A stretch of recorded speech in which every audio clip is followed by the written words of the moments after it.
Hello friends, आप सभी को हमारे यूट्यूब चैनल में स्वागत है। दोस्तों, आज की इस वीडियो में बात करने वाले हैं पीजी, एमए, पोस्ट ग्रेजुएशन अगर आप करना चाहते हैं तो ये वीडियो आपके लिए काफ़ी फ़ायदेमंद है। ठीक है, तो इस वीडियो में बात करेंगे कि आप इसको करने से क्या फ़ायदा होगा या फिर नुकसान होगा। ठीक है, तो ये वीडियो आपके लिए बहुत इंपॉर्टेंट है, पूरा लास्ट तक देखें। ठीक है, सबसे पहले बात कर लेते हैं, शिक्षा एक ऐसी कुंजी है।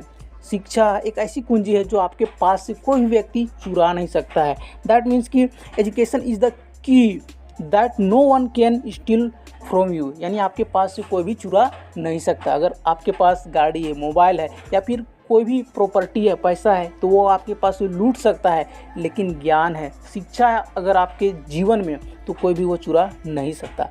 पर हमारा एक टॉपिक है कि एमए या पीजी करने के क्या नुकसान है या फ़ायदे हैं, इसीलिए इस वीडियो को हम पूरा जानने का प्रयत्न करते हैं। तो चलिए वीडियो को शुरू करते हैं। सबसे पहले बात करते हैं कि एमए करने के क्या फ़ायदे हैं और नुकसान।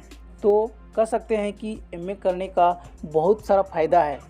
और बात कर रहे हैं कि एजुकेशन प्राप्त करने से वो हमारे लाइफ में कभी भी हानिकारक नहीं हो सकता है। अगर हानिकारक होता तो इतने लाखों करोड़ों रुपया मतलब वेस्ट करके कोई भी शिक्षा ग्रहण आज नहीं करता। ठीक है, काहे कि 4G के युग में। तो चलिए बेनिफिट्स में बात करते हैं कि एमए करने या पीजी करने का क्या बेनिफिट्स है।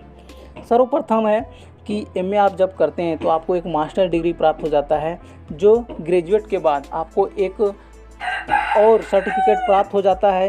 कहने का मतलब कि आपका जो क्वालिफिकेशन है वो एमए तक हो जाएगा, आप ग्रेजुएट से हायर लेवल में जा चुके हैं। ठीक है, नेक्स्ट है, जब कभी भी सरकारी नौकरी के लिए पीजी क्राइटेरिया का मतलब फॉर्म अप्लाई होगा तो उसमें भी आप फॉर्म भर सकते हैं। ठीक है, यानी क्या, तो आप पीजी लेवल का जो गवर्नमेंट जॉब है उसमें फॉर्म अप्लाई कर सकते हैं। अगर आप ग्रेजुएट रहते हैं तो वहाँ पर अप्लाई करने का मौका नहीं मिलता। ठीक है, तो ये बेनिफिट आपको मिलेगा। नेक्स्ट है, अगर आप पीजी कर लेते हैं तो उसके बाद का जो हायर एजुकेशन है, जैसे पीएचडी, एमफिल, ये सब आप कोर्स कर सकते हैं, जिससे आपको काफ़ी बेनिफिट्स मिलेगा। जैसे कि आपको डॉक्टर की उपाधि भी मिल जाएगी अगर आप पीएचडी करते हैं तो, और उसमें अपने आप को एक सब्जेक्ट के ऊपर थीसिस या फिर रिसर्च करने का मौका मिलेगा।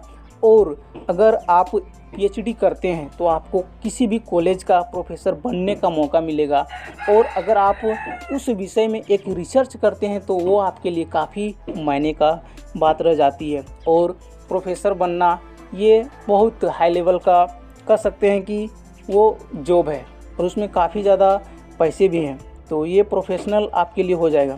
नेक्स्ट है, पीजी करने के बाद आप इंटरमीडिएट या फिर ग्रेजुएशन लेवल के कॉलेजों में भी टीचिंग के रूप में काम कर सकते हैं, यानी आप पढ़ा सकते हैं। ये बात रही कि अगर आप पीजी करना चाहते हैं या एमए करना चाहते हैं तो टीचर यानी टीचिंग के क्षेत्र में आप ज़्यादा ग्रो कर सकते हैं। ठीक है, अगर टीचिंग लाइन में अगर आपका मूड नहीं है तो पीजी करना बेकार है। नेक्स्ट बेनिफिट है कि पीजी इसलिए भी ज़रूरी है क्योंकि आज हर एक व्यक्ति को मास्टरमाइंड चाहिए, यानी किसी भी फील्ड में एक्सपर्ट चाहिए, किसी भी क्षेत्र में उसे एक्सपर्ट व्यक्ति चाहिए। और इसीलिए अगर आप पीजी करते हैं तो आपके पास अपने सब्जेक्ट का, यानी जो भी आपका सब्जेक्ट है उस सब्जेक्ट में आप मास्टर डिग्री आपके पास होगा, तो नौकरी लेने में कहीं भी कोई दिक्कत नहीं हो सकता है। समझ गए ना कि हम क्या कहना चाहते हैं कि अगर आपके पास पीजी किए हुए हैं यानी एमए किए हुए हैं कोई भी सब्जेक्ट में, तो आपको आपके सब्जेक्ट के ऊपर आपका मास्टरमाइंड आ जाएगा, जिससे क्या है कि आपको कहीं भी नौकरी करने में कोई दिक्कत नहीं हो सकता है। तो अब बात कर लेते हैं कि आखिर पीजी करने के क्या लॉस है। ठीक है, क्या नुकसान है। सबसे पहले, अगर आप पीजी नहीं करते हैं तो आपको मास्टर डिग्री प्राप्त नहीं होगा और एक सर्टिफिकेट भी नहीं मिलेगा। आपका जो एजुकेशन, हायर एजुकेशन ग्रेजुएशन तक ही रहेगा। ठीक है, तो ये हमारा पहला नुकसान है।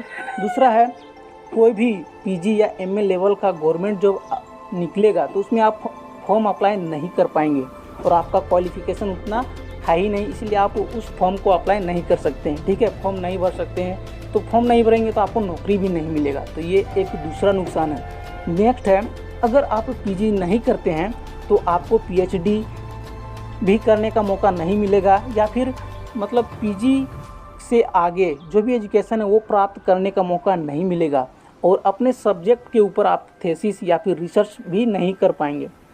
मतलब आपका जो हायर एजुकेशन है वो ग्रेजुएशन तक ही रहेगा। ठीक है, या फिर पीएचडी करते हो अगर आप तो प्रोफेसर बन पाते, अगर नहीं करते हैं तो फिर नहीं बन पाएंगे। ठीक है, तो ये भी नुकसान है।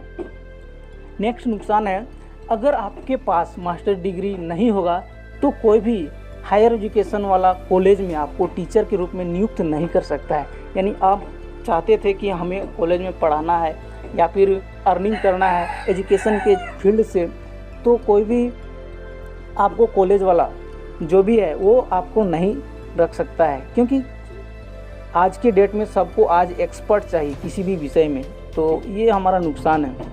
नेक्स्ट नुकसान है जो सबसे इम्पोर्टेंट है, ये अगर बात समझ लेते हैं तो आपका लाइफ सेटल हो सकता है। पीजी करने के नुकसान यानी 2 साल टाइम वेस्ट करना।